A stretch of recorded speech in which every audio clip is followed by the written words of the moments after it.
સ્ત્રી છે એ કવિતા છે, પુરુષ છે એ પાઠ છે, ગદ્ય છે, અને બાળકો છે એ વ્યાકરણ છે. હા, ટૂંકામાં ટૂંકી વ્યાખ્યા. પણ કલાકારીની વાત આવીશ મિત્રો, એટલે કાયમને માટે હું એક શેર કહેતો આવ્યો છું કે બહોત રોના પડા આપકો હસાને કે વાસ્તે, बहुत रोना पड़ा आपको हंसाने के वास्ते और हम खुद ही जल गए चिराग जलाने के वास्ते. करुणतानी कुखे हास्यरस जन्मे છે મિત્રો, યાદ રાખજો. કરુણતાની ચરમ સીમાઓ ઉપર એક કવિ અંગ્રેજ લેખકે તો ત્યાં સુધી કીધું છે કે if you want to be a humorist, where are your tears. તમે જો હાસ્ય કલાકાર થવા માંગતા હો, દુનિયાને હસાવવા માંગતા હો, તો તમારા આંસુ ક્યાં છે ભલા માણસો? અને એક વાત, જે અહીં ફોટો તમે પાછળ જોવો છો, એક વાત મને યાદ આવી છે. કલાકારના જીવનની કરુણતા કેવી હોય મિત્રો, એ સાંભળજો. એક બાઈ અને એ વિધવા બાઈ, જેને કહેવાય બે દીકરા.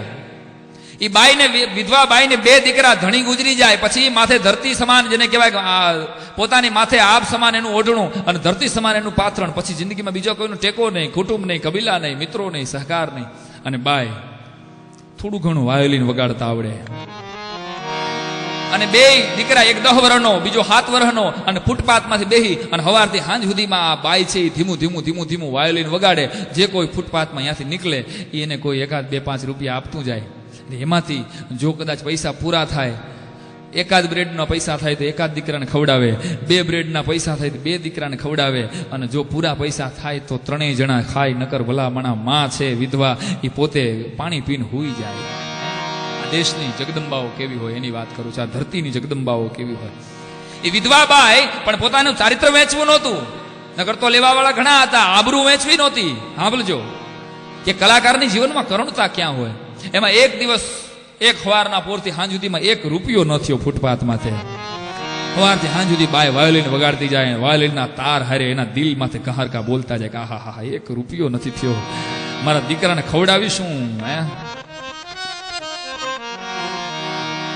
બીજો દિવસ નકોડો ઉપવાસ, પાણી પીવડાવીને હુડાવી દે. પછી બાઈ છે ને, માં છે ને, એ તો પ્રેમનું પૂર વર્તુળ છે.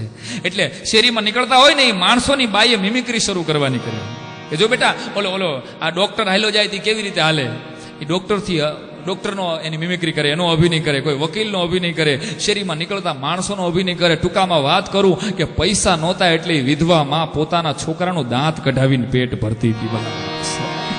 પૈસા નથી, હવે શું કરવું? સવારથી સાંજ સુધી 2 દિવસમાં કોઈ 1 રૂપિયો ભીખ માગવી નહોતી. કલાકાર જેવું.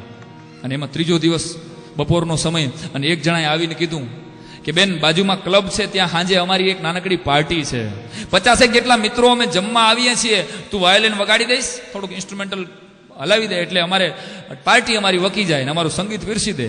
પછી બાઈએ કીધું કાંઈ વાંધો નહીં ભાઈ, આટલા રૂપિયા તને આપીશ. તો કે કબૂલ, રાજી થઈ ગઈ. હા ચાલો, ત્રીજો દિવસ તો મારા દીકરાને ખાવાનું મળશે.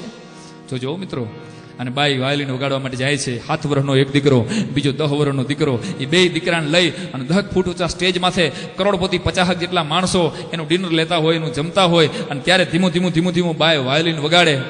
પણ યાદ રાખજો, ધનિકો કો કાર और कोठी याद आती है, निर्धन को अपनी लंगोटी याद आती है, लेकिन इस दुनिया में छोटे बड़े सभी को भूख जब लगती है तब रोटी याद आती है. भला माणસો,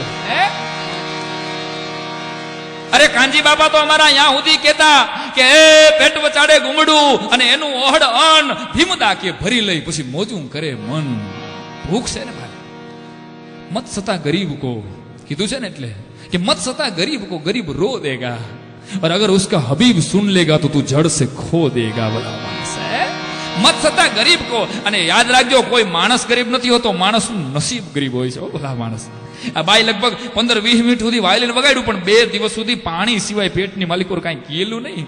અને હવે આ માણસ પૈસા આપશે કે નહીં, આપશે કે નહીં, આપશે કે નહીં, એ વિચારતા વિચારતા વિચારતા એમ કહેવાય કે બાઈને ચક્કર આવ્યા. એ વિધવા માને, કલાકારને ચક્કર આવ્યા એટલે ફરંટી ખાઈને બાઈ સ્ટેજ ઉપરથી હેઠી પડી. ધાડ કરતું માથું ફટકાણું લાકડા હારે, અને બાઈ બેભાન થઈ ગઈ. દેકારો મચી ગયો. કરોડપતિ માણસો જેને કલા હારે કોઈ સંબંધ નહોતો, એમાંથી કોઈક આયોજકને કહેવા માંડ્યા, કોને આ ઉપાડી આવ્યા ભિખારાઓને, આ ઉભા રહીને પડી જાય છે. આવા માણસને સ્ટેજ ઉપર બોલાવો છો, આવા કલાકારને લાવો છો, દેકારો થઈ ગયો. અને ઓલા 10 વર્ષનો દીકરો જે પાછળ બે ઉભેલા ને, એમાં મોટો હતો, એને હાથની મુઠ્ઠી વાળી કે આ હા એક તો 3 દિવસથી અમે કઈ ખાધું નથી, અને આ માણસો ક્યાંક મારી માને મારી ન નાખે, મારી જિંદગીનો આધાર છે. એ 10 વર્ષનો દીકરો મિત્રો તેથી એમ કહેવાય ધ્રુજતા એ રોતા સ્ટેજ ઉપર ચડેલો, અને ચડીને એટલું કીધું, મહેરબાનો સાહેબો, મારી માં પડી ગઈ છે. શું કામ પડી ગઈ છે એ માત્ર હું જાણું છું, પણ હવે આપની પાર્ટી ડિસ્ટર્બ ન થાય, આપની જો વિનંતી હોય, આપની જો ઈચ્છા હોય તો મને થોડું ઘણું કંઈક આવડે છે એ રજૂ કરું. એટલે જે આયોજક હતો, જે માણસ તો આ ભાઈ ગમે એ શરૂ કરી, પણ અમારું અહીં રોકવા દે માં, કંઈક ચાલુ રાખ. અને મિત્રો એ 10 વર્ષના છોકરાને યાદ હતું કે એ ભૂખ વખતે એની માં હું મિમિક્રી રજૂ કરતી. એ બધાની મિમિક્રી એને યાદ કરીને રજૂ કરી. ડોક્ટરની નકલ કરી, વકીલની નકલ કરી, શિક્ષકની નકલ કરી, એક પછી એક નકલ કરી. પછી જેમ એની માં વાયોલિન વગાડે એમ 10 વર્ષના છોકરાએ વાયોલિન વગાડ્યું. જેમ એની માં ઉધરસ ખાય એમ 10 વર્ષના છોકરાએ ઉધરસ ખાધી. અને જેમ માં પડી જાય એમ કહેવાય કે છોકરો ફરંટી ખાઈને હેઠો પડ્યો. મિત્રો એની માની જિંદગીનો છેલ્લો કાર્યક્રમ હતો, અને દીકરાની જિંદગીનો પહેલો કાર્યક્રમ હતો. એ દીકરો કોઈ બીજો નહીં, જગતનો સૌથી મોટો હાસ્યકાર ચાર્લી ચેપ્લિન પોતે. ભલા માણસો, જગતનો સૌથી મોટો હાસ્યકાર. અને પછી ત્યાંથી આપે ઇતિહાસ જાણ્યો હોય, ચાર્લીને વાંચ્યો હોય, ખબર હોય કદાચ કે એ પછી હોલિવૂડમાં દુનિયાના એક દેશમાં મિત્રો ચાર્લીની કેસેટ છે. કારણ કે એને ભાષાના બંધનો નડતા નથી.